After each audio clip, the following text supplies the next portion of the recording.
Hello again everybody, and welcome to another bad movie review with the Unsavory Heroes. I'm Thadaconda, and today we discuss what happens when you take an 80s, early 90s action star and pair him with a comedian who had already been in a movie earlier that decade with another 80s, early 90s action star. What you end up with is a pile of heaping garbage called Knockoff. Jean-Claude Van Damme takes the lead in this one, and oof, did his career really take a hit after 1994. Now, who wants to go home? And who wants to go with me? Apparently no one, Jean-Claude. Apparently no one. Van Damme plays the role of a fashion designer, yep, who is teamed up with Rob Schneider. Rob Schneider is the Stapler, rated PG-13. Who plays the part of a CIA agent. I don't know who thought this was a good idea, but sometimes you just have to take a step back from what's on paper and think to yourself, this isn't going to play well on screen. What's kind of even stranger is, yes, Van Damme plays a fashion designer in this, but at really no point does he have any characteristics of a fashion designer.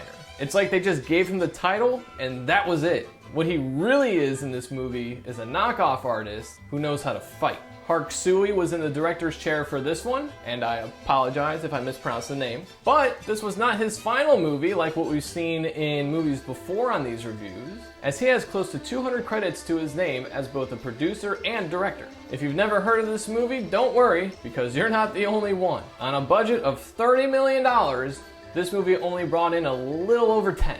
So, how does a movie lose close to $20 million? There's only one way to find out. So join us as we traverse this terrible display of cinema.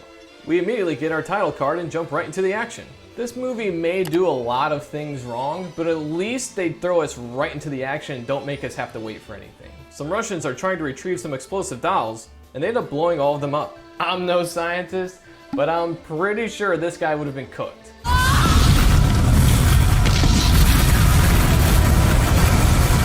The cops give chase, and somehow the Russians crash their boat. They leave a grenade under one of their fallen comrades, but the cop escapes the blast by going underwater. We get some shots of Hong Kong and a news report about the celebration of the end of English rule in the area. Tommy Hendrick's entire dialogue is voiced over as he yells orders at his models. Marcus Ray visits a knockoff factory. Oh, that's why they call it that. And he runs into Tiny. Get it? Because he's a big fat guy? There's a lot of weird shots with Marcus and Eddie as they prepare for a rickshaw race. The race begins.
Eddie takes a shortcut to swap out with his imposter. Not Eddie gets snagged and killed. Marcus and Tommy catch up to the van, and the vehicle crashes into a store. I don't see any way either of these two survive this. Marcus gets sent flying through a glass window, and then he crashes through more glass, all the while Tommy tumbles off of the van and goes smashing right into a metal pole. A fight ensues, and there's a lot of slow-mo and what I'm guessing are tiger or lion roaring noises. I love this.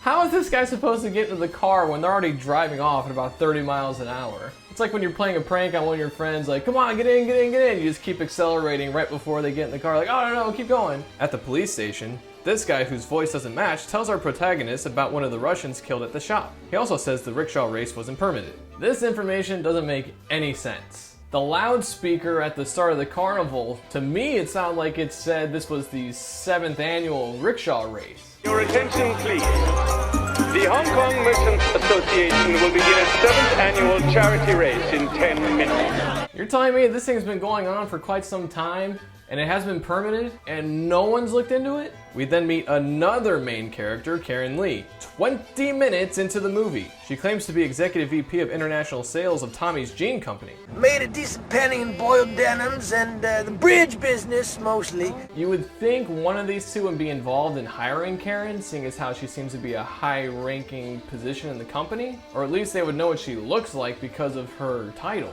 But I guess that's just too logical for this movie. We teleport to Tommy's office where we discover the jeans are being knocked off and being sent out by the company. Excuse me. Are those Bugle Boy jeans that you're wearing? Why, yes.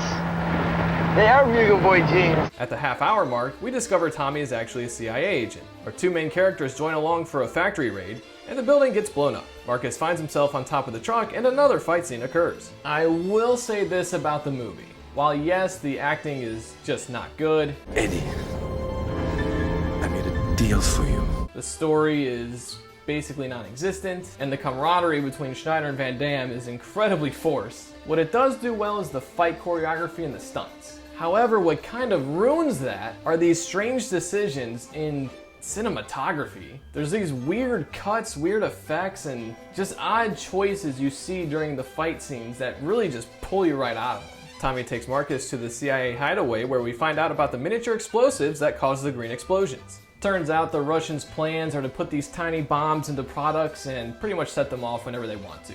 At Eddie's hideout, he explains his end of the deal and how Tiny brought in the Russians. Once he caught on to what was going on, he dumped the dolls from the beginning of the movie into the water. He then gets turned into the Rocket Man. It's you. You're the Rocket Man. Somehow, all these people who probably know Marcus and Eddie were family think they killed Eddie. At the parking garage, I don't know what this effect is, but Marcus unleashes his inner Spider-Man. You'll find the Spider-Man! There's more tiger roaring, followed by slow-mo running. Marcus drives through a window that was perfectly fine in one shot, but already broken before the car rams through it, and miraculously the two survive the crash, and somehow the car is still functional. In an awful display of CGI, the CIA hideaway blows up. Mind you, again, this movie cost $30 million, and this is what we got. At the office, we find out Karen is another CIA agent. After another tiger roar, we find out she was sent in to find out who the mole was in Henrik's unit. Marcus finds out the tiny explosives are being put into the V6 jeans, and the next shipment of the product is going out that night. On the shipment boat, we find out Harry is working for the Russians.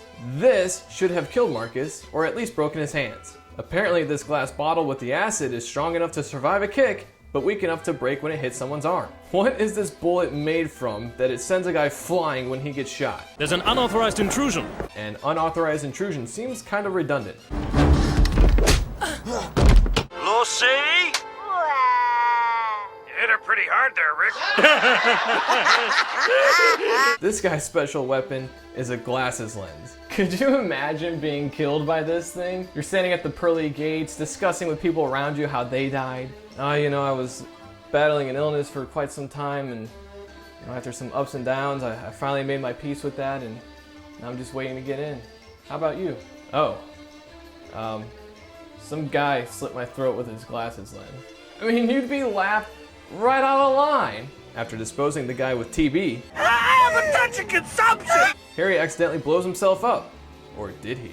2 hours later, Marcus and Tommy accidentally kill Harry. Our credits roll with the song It's a Knockoff.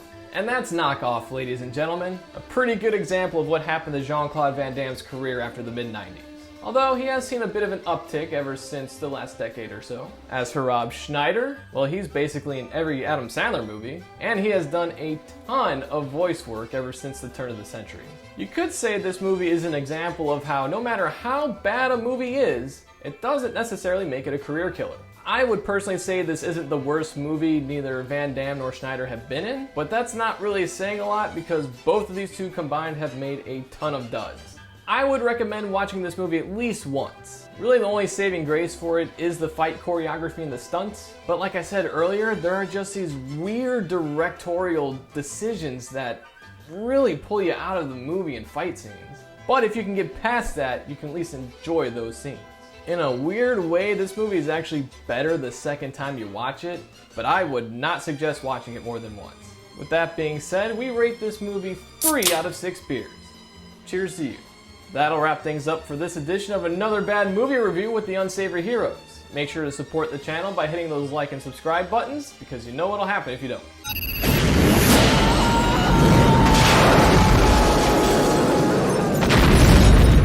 If you have any questions or concerns, or maybe any ideas of future movies for us to watch, make sure you leave those in the comments section below. I'm Thadakonda, and we'll see you next time here on Another Bad Movie Review with the Unsavory Heroes.